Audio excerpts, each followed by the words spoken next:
Mara and Elias had always chased adventure, but nothing had prepared them for the waterfall that didn't just fall, it watched.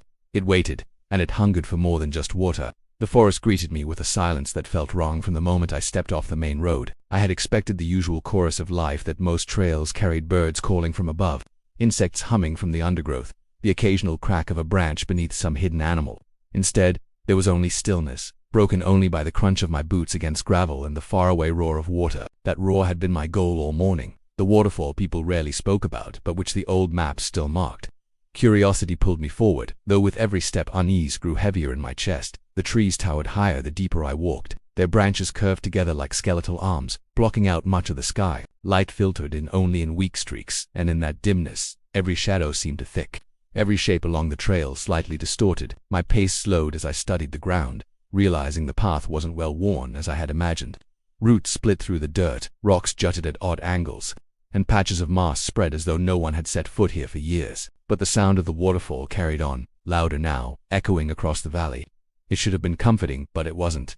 Instead, it sounded like something alive, a constant summoning call that made my pulse race faster.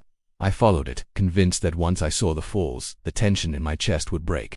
The air grew damper as I climbed over a rise, mist seeping into my clothes and hair. I reached the top, and there it was, the waterfall. It poured endlessly down a jagged cliffside, white water crashing into a black pool that stretched wider than I imagined. Spray drifted upward, settling on the trees and stones around it, making them glisten in a pale shimmer. For a moment, I forgot my unease and simply stared. It was beautiful in a raw, untouched way, a place so isolated it felt secret, almost sacred. But the longer I looked, the more something inside me twisted. The water fell with unnatural steadiness, like a curtain that never shifted. The mist didn't drift with the wind but hung stubbornly in place, a veil guarding the pool. And the pool itself, it wasn't what I expected. There should have been ripples from the constant impact of falling water, yet its surface remained strangely calm. When it did ripple, the movement didn't match the rhythm of the falls. It was slower, deliberate, almost as if something beneath was disturbing it from below. I edged closer, boots slipping against slick stone. The cold spray dampened my skin, but I hardly noticed. My attention was fixed entirely on that water, blacker than any lake I had ever seen. I leaned forward, squinting, searching for rocks or fish. My reflection wavered faintly, bending and stretching with the slight ripples. For an instant, I saw something else behind it, a face. I jerked back, heart hammering. I blinked rapidly, trying to clear my eyes. The surface was still again, showing only my warped reflection and the pale streak of the falls. There had been no face. I told myself it was a trick of the light, a fleeting illusion. But my pulse wouldn't settle. Still, I couldn't walk away. Something about the pool kept pulling me in, whispering to my curiosity, dragging at the edges of my thoughts. I crouched lower, scanning the depths again. The longer I looked, the more certain I became that the water wasn't reflecting light properly. The darkness below seemed too thick, swallowing every glimmer. It wasn't just deep, it felt bottomless. A sudden shift in the mist made me freeze. The veil parted for only a heartbeat, and what I saw beneath the water was unmistakable. Two pale eyes, wide and unblinking, staring straight up at me. The skin around them blurred into shadow, but the gaze was real. I stumbled backward, slipping on the wet rock, my hand scraping against stone as I caught myself. When I looked again, the pool was still empty, the surface broken only by the steady splash of falling water. My breathing came too fast, the roar of the falls growing louder in my ears, vibrating through my chest like a second heartbeat. I stood frozen, torn between running back through the forest and staying to prove to myself that what I saw was indeed real. The mist drifted closer again, curling around my legs, damp and cold. The pool remained silent, calm, unbroken. But I couldn't shake the image of those eyes, watching, waiting beneath the black water. And I couldn't ignore the dreadful feeling that whatever was hiding under the surface had finally noticed me. I tried to convince myself that the eyes I had seen were only an illusion, a simple trick caused by exhaustion or the way the mist warped my vision. But no matter how much I reasoned with myself, I couldn't shake the chill that clung to me. The forest around the waterfall was too still, too deliberate in its silence, as though everything living had long abandoned this place. Only I remained, and something beneath the water. I took a slow step back, trying to retreat from the edge. The stones were slick with spray, my boots slipping with every shift of my weight. The sound of the waterfall pounded in my skull, no longer just a roar of water but something deeper, heavier, pulsing like a drumbeat. It felt like the falls themselves had a heart, and it was syncing with mine. My chest tightened with each thud, and my breath came shallow, as if the air was thickening around me. I forced my gaze away from the pool, but the mist hung in the air like smoke, keeping the water always within sight. Every time I tried to look elsewhere, the corner of my vision pulled back to that black surface, rippling in ways that didn't belong. I kept moving backward until I felt solid earth under my boots again, a patch of trail that seemed safer than the jagged stones near the edge. For a moment, I thought I had escaped whatever grip the waterfall had on me, but then the air shifted. The mist swirled in lazy circles, curling upward like steam, yet it didn't rise. It clung low to the ground, rolling over the rocks as though it was alive, dragging itself closer. I watched in horror as it circled the pool, tightening into a spiral that sank into the black water. The surface rippled once, then fell still again. The roar of the water grew louder, far too loud for such a small place. I pressed my hands over my ears, but the sound was inside me now, reverberating through my skull. And beneath that constant pounding rush, I heard it, a faint gasp, a wet, desperate sound like someone inhaling water instead of air. It came in broken intervals, rising from the depths of the pool. I froze, blood turning cold. It wasn't possible, but I could hear it clearly. Something was drowning down there. I leaned forward against my will, eyes straining toward the surface. The pool was calm again, almost a calm, reflecting the cliffside in the veil of water perfectly. But the gasp returned, louder this time, followed by a faint ripple that spread outward in circles. My mouth went dry as I watched the disturbance spread, growing wider, reaching the edges of the pool as if announcing its presence to me. The gasp turned into a choke, and then silence. I waited, heart hammering so violently it hurt. When nothing happened, I stumbled back, desperate to escape. My boots crunched on gravel, a sharp sound that broke the heavy rhythm of the falls. That was when I felt a faint tremor beneath my feet. I froze, staring at the rocks. The vibration was subtle at first, like the ground was humming, but then it grew stronger, steady, rhythmic, not random, not like an earthquake. It was pulsing, measured, alive. I realized with a sickening twist in my stomach that it was the same rhythm I had heard in the roar of the falls, the beat of a heart. The waterfall itself seemed to be breathing, living, its pulse vibrating through the earth into me. The thought made bile rise in my throat. I stumbled back farther, nearly tripping on a root.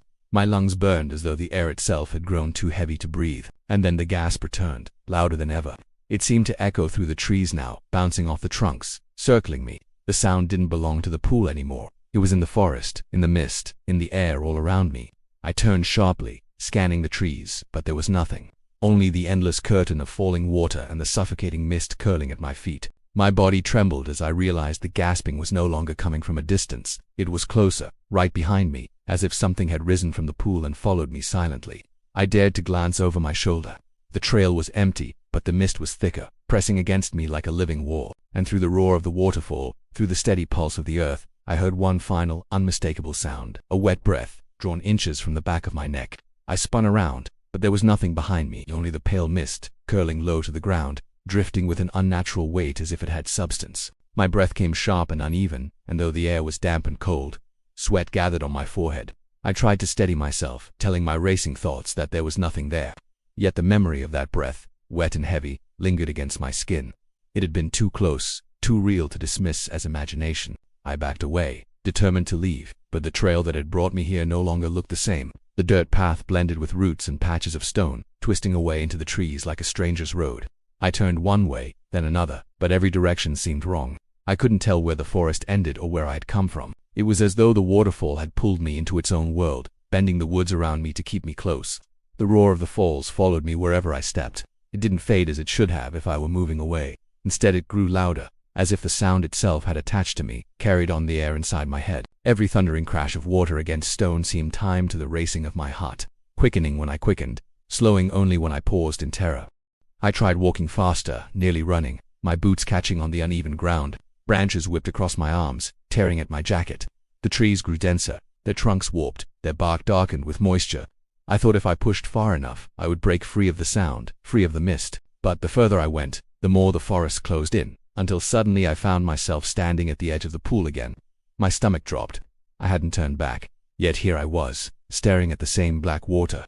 The same veil of mist hovered above it. The same endless curtain of white water crashed down with a noise that was no longer just sound, it was a voice, whispering through its roar. I wanted to scream, but my throat closed up. My eyes scanned the pool, searching for the ripples I dreaded. At first it seemed still, but then the surface shivered, disturbed by something beneath. The ripples widened, slow and deliberate, until the water swelled upward like something was pushing from below. I stepped back instinctively, but I couldn't look away.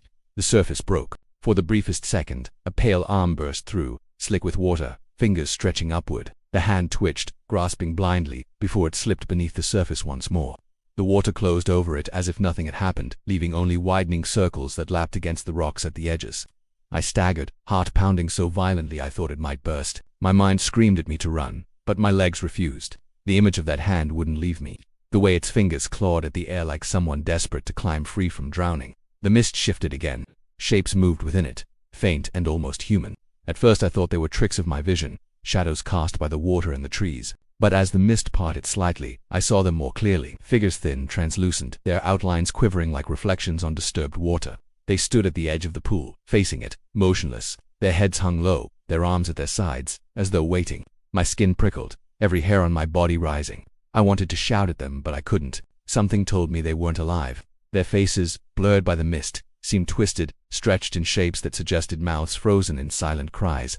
I blinked, and they wavered like ripples, fading almost to nothing before sharpening back into form. The pool rippled again, this time more violently. The water swirled in a slow circle, as if something beneath was turning. The figures didn't move. They didn't react. They only stared, and I realized with dawning horror that they weren't watching the pool, they were guarding it. The swirling grew faster, a dark whirlpool opening at the center. My feet rooted in place, terror anchoring me. I couldn't stop staring into that abyss, darker than any natural water could ever be. I leaned forward, drawn by something I couldn't resist, my body bending against my will. I was inches from falling in when the whirlpool stilled suddenly, leaving only calm black water once more. I stumbled backward, gasping for air, but the figures in the mist had changed. They were no longer standing.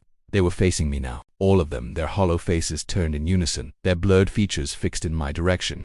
And though their mouths were frozen in silent screams, I could hear the sound in my head, endless voices crying out from beneath the water, begging me to join them. I wanted to run, to escape the waterfall and its unnatural hold, but the forest refused to let me go. Every path I tried led me back to the same jagged rocks and black pool. The mist clung to my legs, damp and cold, tugging at me with every step, as though the air itself were alive and unwilling to release me. I tried to force my mind to think logically, to find some rational explanation, but reason faltered under the weight of what I had seen. The waterfall's roar grew louder, now deafening, vibrating through my chest and skull. It was no longer just a sound, it was a presence, a living pulse that matched the rhythm of my panicked heartbeat. My ears rang, my vision blurred, and the very ground beneath me seemed to tremble with anticipation. The black pool mirrored none of it. Its surface was unnervingly smooth, reflecting only the pale mist above and the endless curtain of white water. I stumbled, almost falling onto the slick stones near the edge. Something shifted in the mist, and I froze. At first I thought it was just the wind, but the movement was deliberate. Shapes began to emerge, faint and wavering. Figures, indistinct and ghost-like, hovered at the water's edge. They didn't step forward or speak, they didn't even blink. Their faces were blurred, twisted in expressions I couldn't fully comprehend, as though the very idea of their anguish was too horrible to be seen clearly. I took a careful step back, but the ground betrayed me. Roots curled up from the earth, tangling around my boots, slowing me, making escape impossible. Panic surged through me. My lungs burned as I tried to force myself forward, but every direction seemed wrong. The forest had shifted again, the trees pressing closer, their branches like skeletal hands trying to trap me. No matter which way I turned, the mist and the waterfall loomed inescapably. Then the water moved. Slowly at first, barely a disturbance, and then more violently. A figure rose from the pool, pale and bloated, its skin slick and gray.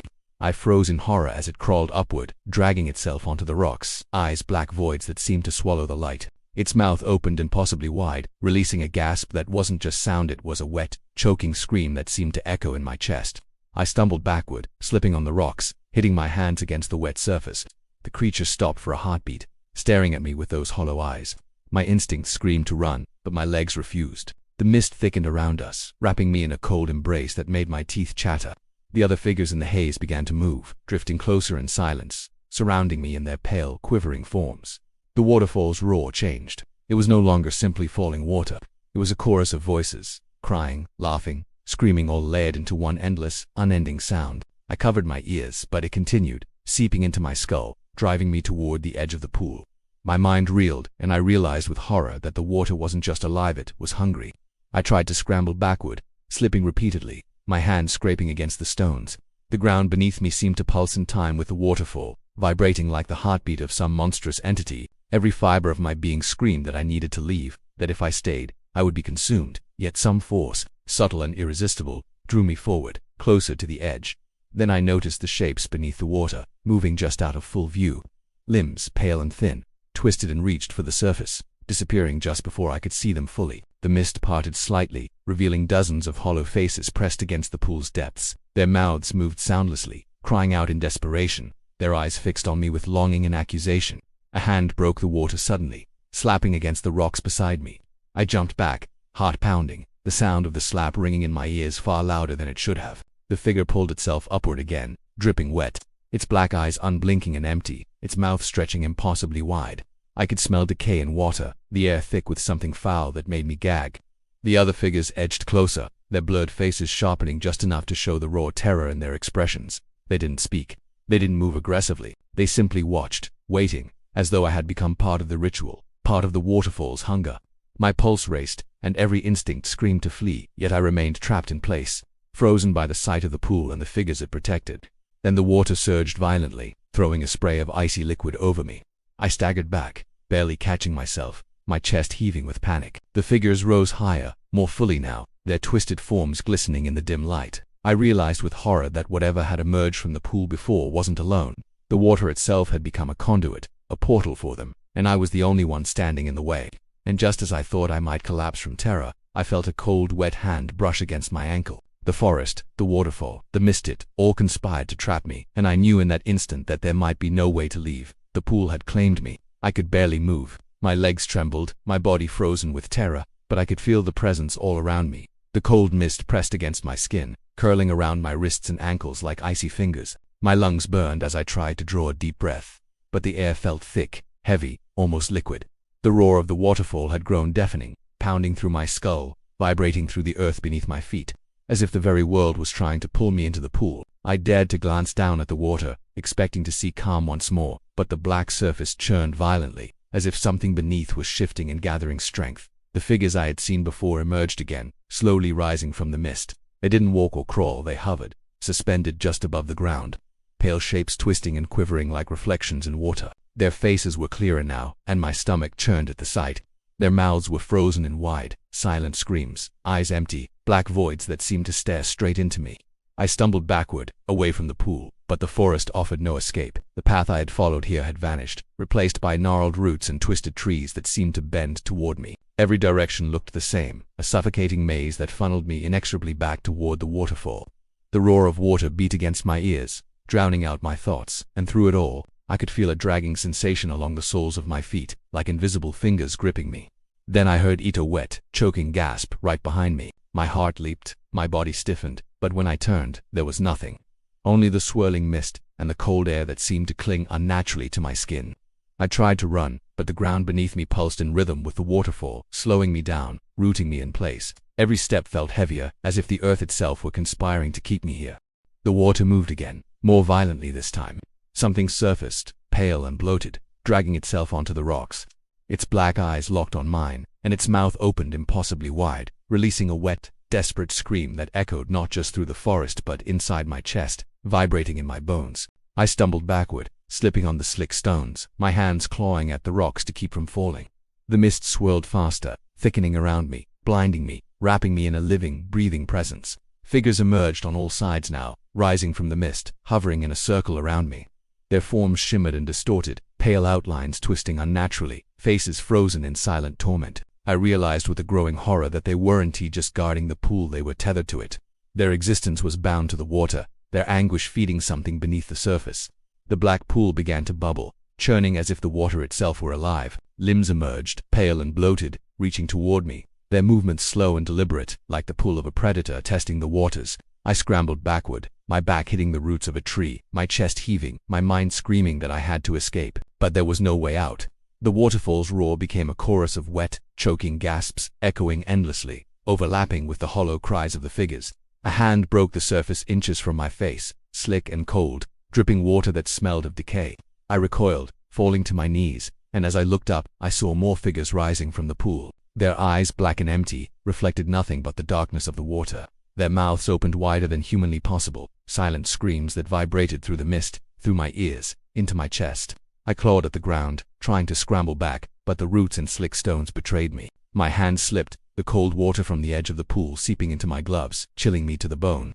The figures advanced, surrounding me, their presence pressing inward, each movement deliberate, purposeful, like a hunt closing in. And then I felt a wet, dripping hand on my wrist. I froze, staring at my own arm, pale water running down it. The hand was heavy, cold, impossibly strong, and I could feel the pulse beneath it, the rhythm of the waterfall mirrored in its grip. My mind screamed. My body wanted to flee, but I couldn't. The figures leaned closer and the water behind them swelled, forming shapes too terrible to fully comprehend. Their eyes never left mine, empty voids promising death and worse. And as the mist thickened, curling over my shoulders, pressing into my lungs, I realized the horrifying truth. The waterfall didn't just take those who fell into it took those who came close, who saw too much, who breathed too freely near its edge. I tried to scream, but the sound was swallowed by the roar. My feet slipped, and I felt myself dragged forward, pulled toward the pool by invisible hands. I reached out, desperate, grabbing at nothing but wet air. The last thing I saw before I lost balance completely was a figure breaking the surface of the black water, its hollow eyes locked on mine, its mouth opening impossibly wide in a silent scream that seemed to swallow the world. Then everything went black. Even now I can feel the cold, wet fingers pressing against my wrist. Every time I close my eyes, I see the waterfall, hear its roar, and sense the figures waiting beneath the surface. I know, deep down, that it is still there, still pulling, still hungry, and I don't know if I will ever escape it or if anyone else who ventures too close ever will.